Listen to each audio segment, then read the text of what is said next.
This game, this freaking game, Spirit Island has taken over my life, and I am so proud of this review. This was the culmination of a lot of things, and if you are just listening to this via TCBH Reviews, the podcast channel, and you're not checking out the actual video review, you might not be aware that there's the presence of some spiritual manifestations in the way of sock puppets, roar, that make their way into the review itself, woven into the very fabric of the review, so that it is designed that you could listen to the entire thing and not miss any of the beautiful information that you would need. But the company visuals are worth it.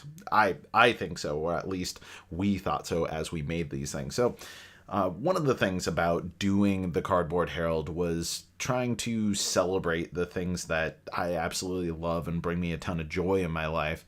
And one of those things is tabletop gaming and board games and the communities that build around them, the imagination that it sparks, and being able to have some sort of reverence for that and to participate in the joy and express myself creatively utilizing those games as a platform was a big part of this. Thoughtful criticism is an aspect of that. Getting into video and audio production is an aspect of that. And so has been sock puppet making. This was so fun, and I'm so glad that the sock puppets got a ton of feedback, even if they aren't the focal point of the entire review, making up, maybe 20 seconds of camera time altogether, somewhere around there. But that's not the whole thing. You're listening to this in audio form on TCBH Reviews. You're seeing this as part of the video series that we have going on our channel in the additional thoughts and review Q&A. You want to know what's going on with the additional thoughts and review Q&A aspect of Spirit Island. So this game, it was not something that I anticipated taking over my gaming habits in the way that it did.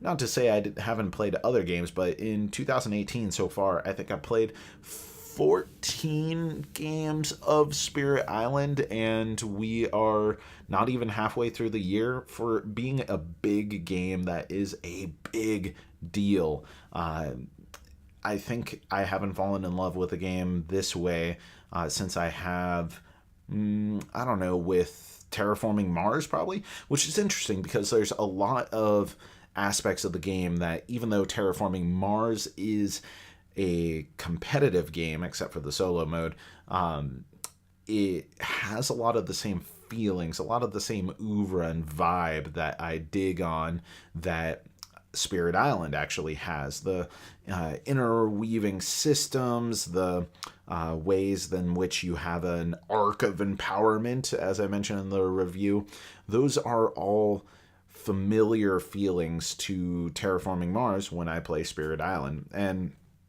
I just can't get enough of it. I played it solo several times. I played it with all player counts several times. I love ratcheting up the difficulty. I love exploring it. And in the 14 full games I've played, I still haven't even scratched half of the things that I could in the game by way of interacting with different powers and different combinations of spirits in the different enemy nations that you could be facing off against, the different scenarios, the level of difficulty, the blight combinations. There's just so much to confront in that game, but never to the point where it ever felt overwhelming to me. And so my standing thoughts here a few months later, or at least a month later. I think I uploaded that at the beginning of April, something like that.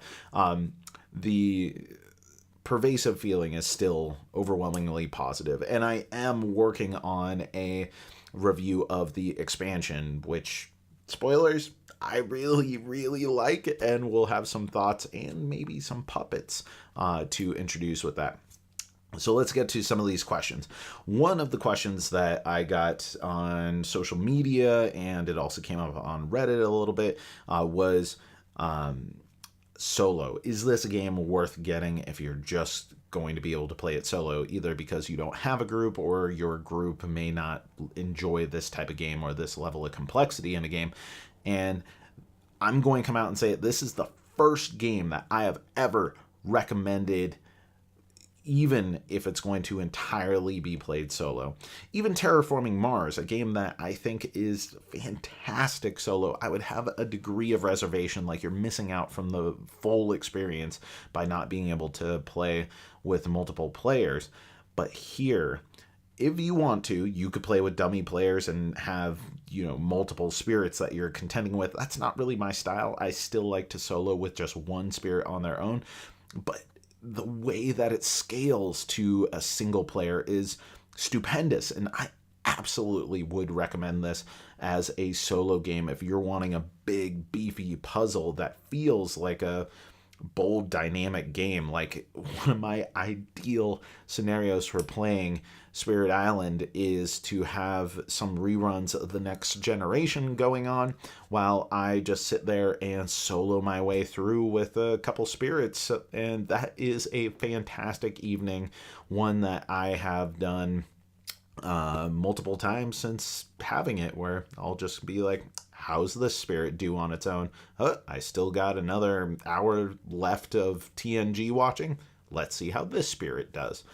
Now, the next question that I got a lot was also puppets. What convinced me to make puppets? Well, I already kind of tackled that, but I will say that in the thought of puppetry and puppet making, I've expressed in various sorts of Cardboard Herald related stuff before that Alton Brown was a big impact on me, is a big impact on me.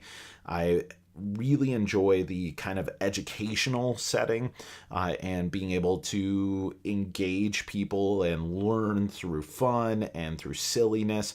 I really dig that vibe, and some of my favorite teachers in life were able to kind of poke fun at themselves and the formality of learning in order to engage students more. And I realized that I'm not always the wittiest guy or the most thoughtful guy, but I can make something a little bit silly, and I can get people laughing. And if that takes some sock puppets, then I'm all about it.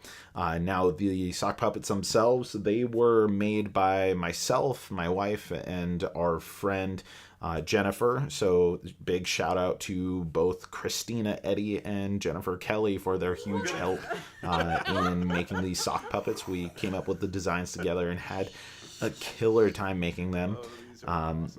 And then another question that I got a lot when it came to the Spirit Island review is the sense of empowerment. Like, does it really balance there, even if you are always winning? Like, do you feel empowered and then you just feel like the solo game falls flat? And I think that's a misunderstanding of the point that I was trying to make. This game, you feel very empowered throughout it. Whether you're winning or not, you feel like you have agency, like you have choices to make, and those choices will lead to better or worse outcomes depending on how skillful you are on that. I'm not saying that the game is solely determined based off of what choices you make, because there are some random elements.